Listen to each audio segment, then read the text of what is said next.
నిఖార్సైన పోలీసుగా పనిచేశారు. చట్టంపై నమ్మకంతో చెబుతున్నా.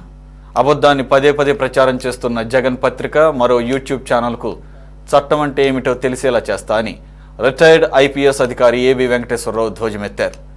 ఏబీవీపై గత వైసీపీ ప్రభుత్వం బనాయించిన తప్పుడు కేసులను ఇటీవల కూటమి ప్రభుత్వం రద్దు చేయడంతో జగన్ సొంత మీడియా విషం చిమ్ముతూ ఫోన్ ట్యాపింగ్ కేసులంటూ రోతరాతలు రాసింది.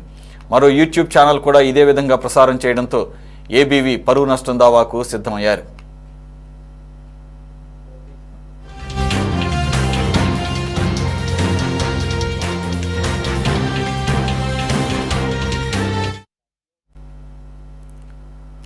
అబద్ధాన్ని పదే పదే ప్రచారం చేయాలనే విష సంస్కృతి, వికృత ఆలోచనల నుంచి కొన్ని మీడియా సంస్థలు బయటకు రాలేదని, అది వారి జీవన విధానం, బతుకు తెరువని ఎద్దేవా చేశారు.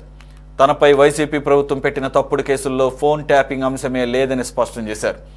ఆరోపణలకు, కేసుకు, విచారణకు తేడా తెలియకుండా తనపై బురద చల్లుతున్న జగన్ పత్రికకు చట్టం అంటే ఏంటో తెలిసేలా చేస్తానని ఎక్స్లో ఏబీవీ హెచ్చరించారు.